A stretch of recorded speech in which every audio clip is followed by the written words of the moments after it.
Hi, everyone. Welcome back to another segment of our new series, Upstream Up Close. For those of you who missed our first episode last week, the goal is to provide 10 to 15-minute informative, casual conversations about NFTs, blockchain, and trading on Upstream's blockchain-powered market.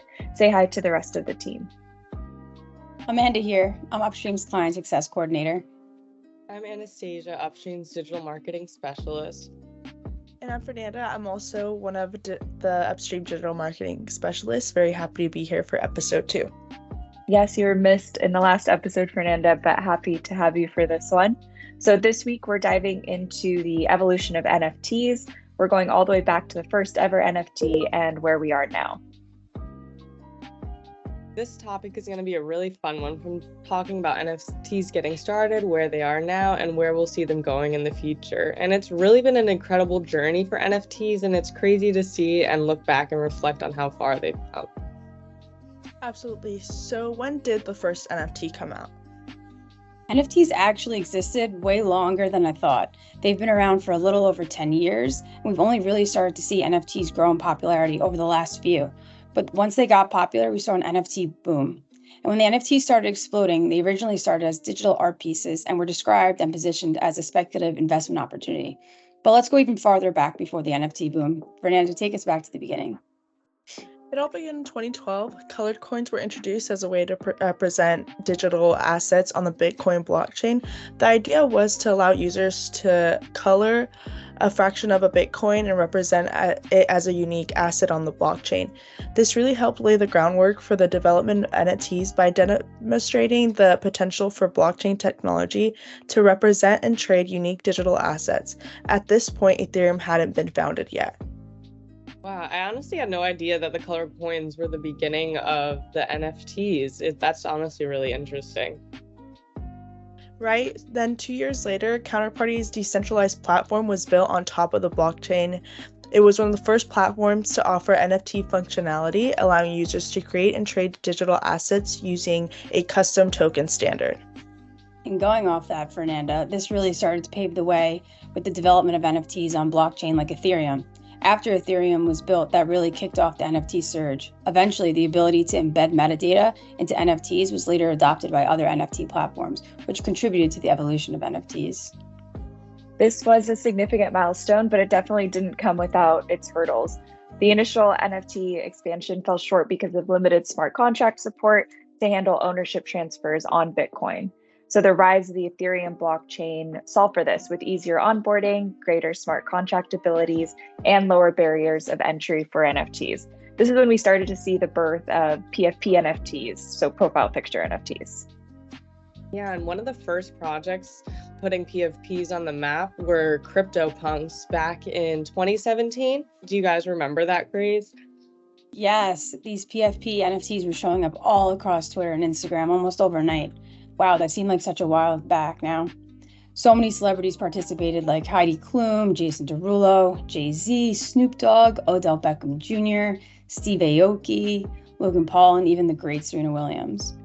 Yes, I remember that too. There were like only 10,000 CryptoPunks in existence, and each of them had like their own unique set of hairstyles, accessories, and facial expressions, and some were even rarer than others, making them worth honestly a pretty penny. The alien CryptoPunk, which was 5822, was last sold in February of 2022 for 23.7 million, and it honestly is one of the arguably most recognized punks in existence. That's actually insane.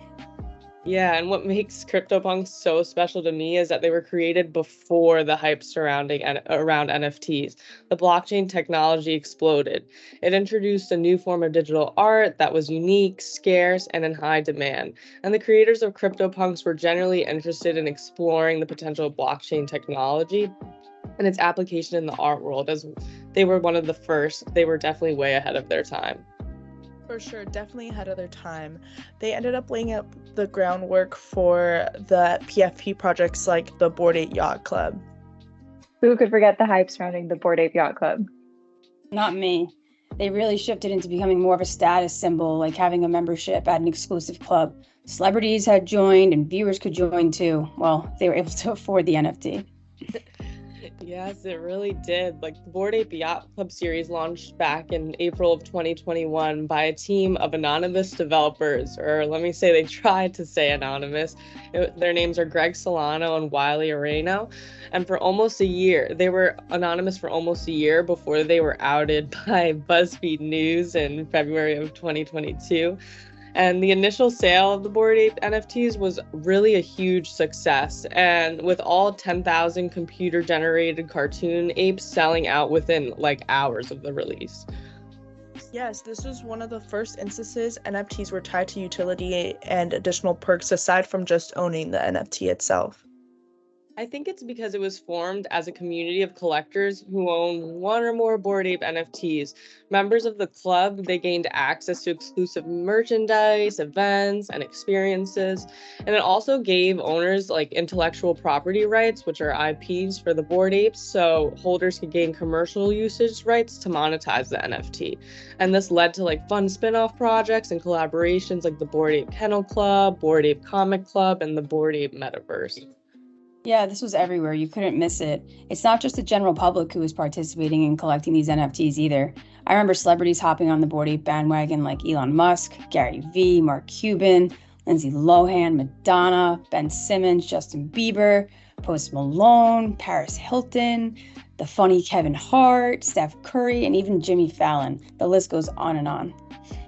Yeah, I remember seeing the Bored Apes on his Tonight Show episode. I think it was really early 2022.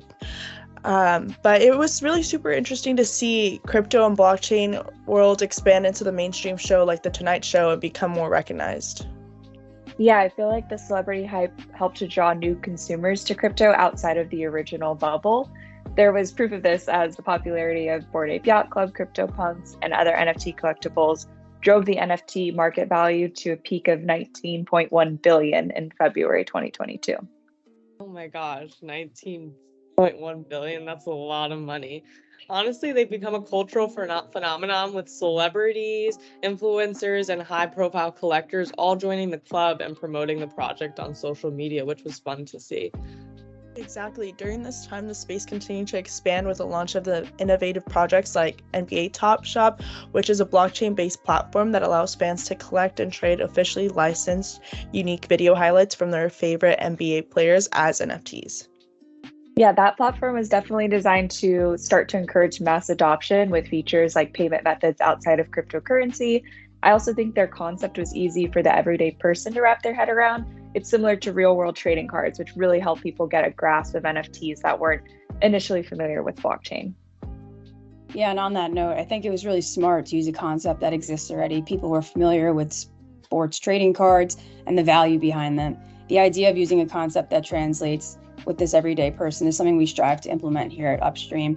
A lot of our early NFT projects actually were athlete digital trading cards, giving the athletes a way to more intimately connect with their fans in a Web3 space and allowing fans to start building their online portfolios of trading cards. Yes, and alongside these projects, we were still seeing headlines for NFTs selling for significant profit. The artist Beeple sold an NFT of his work for $69 million at Christie's, making it the world's most expensive NFT sale to date. The sale of this NFT marked a major milestone for the NFT market, showcasing the increasing demand for digital art and the potential for NFTs to revolutionize the art world.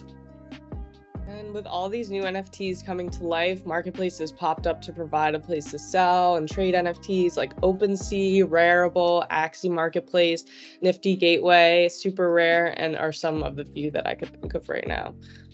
Yeah, after a period of rapid growth and for reasons that could definitely make up one, if not multiple segments of our series, the NFT market as we knew it was greatly impacted by the adjacent crypto winter in 2022.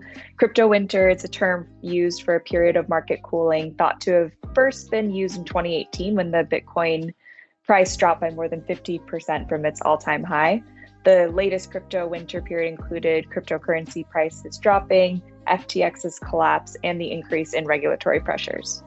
Yeah, so even though NFTs have gained mainstream acceptance up to this point, the hype for certain NFT projects dropped like fast fashion, and the crypto winter really made people rethink NFTs and their value.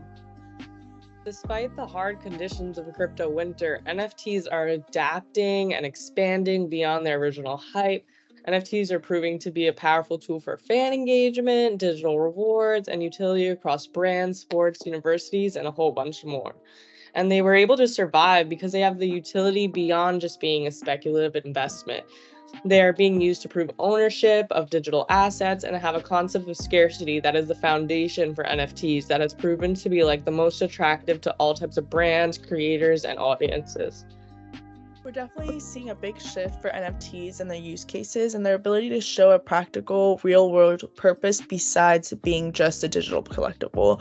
Not only are they immutable proof of ownership in the digital world, these utility-focused NFTs can provide NFT holders with exclusive tradable rewards, access, and content. 100%. This is something I'm currently doing with the brands and clients at Upstream. We offer a bunch of different NFT types that are utility focused and are now being used as more fan engagement and promotional tool. This is a new way to create a more intimate Web3 experience between brands or celebrities and their consumers or fans. A majority of our NFT campaigns include something tangible, whether it's an item or experience. By adding that tangibility to the NFTs, it creates a value that translates to the everyday person who might not understand the digital worth of NFTs right now, at least. An example of this is when we did an NFT campaign with a travel agency called SunDirect, and each SunDirect provided the NFT holder with a stay at one of their luxury properties in northern Baja California, Mexico. The value in this NFT campaign was that it gave NFT holders a discounted price for a stay, and they owned a digital keepsake of their stay to remember it by. We also had a series of redeemable NFTs that launched fairly recently, where the NFT holders could redeem the NFT to get a physical good or an experience. A redeemable NFT campaign we launched was this Derek Automotive fundraising NFT campaign, where he had multiple tiers of NFTs that were priced at different costs. And depending on which NFT you purchased, it's redeemable for different multiple perks. And the value in this NFT campaign was you're still donating, but as a donator, you're receiving perks in return that actually add up to a lot of tangible value. And these types of NFTs just create an immersive, tangible experience that can be interacted with online and off. I love that Upstream is leading the charge of utility-driven NFTs. And on that note, this is a great place to end the segment. So before we go, let's share the word of the day for this episode, which is PFP. Vanessa, you briefly explained it earlier, but do you mind giving us a deeper explanation? Of course. So like mentioned before, PFP stands for profile picture, and an NFT represents ownership of a unique digital asset. So PFP NFTs are algorithmically generated through computer code. And so no two characters in the series are exactly alike. Some traits are rarer than others. So for standard NFTs, each person receives a unique token, but for the same image. For PFP NFTs, each person receives a unique token for a unique variation of an image. So PFP NFTs, they continue to establish themselves as a staple in modern internet society. And these PFP NFT avatars are still popular to set as your profile picture on social media platforms. So I don't think we'll see them going away anytime soon. Yeah, me either. Thanks, Vanessa. That makes a ton of sense. Again, we'd love for our audience to leave any comments or questions you have on the NFT market or Upstream. And be sure to follow us to learn when the next episode's drops are.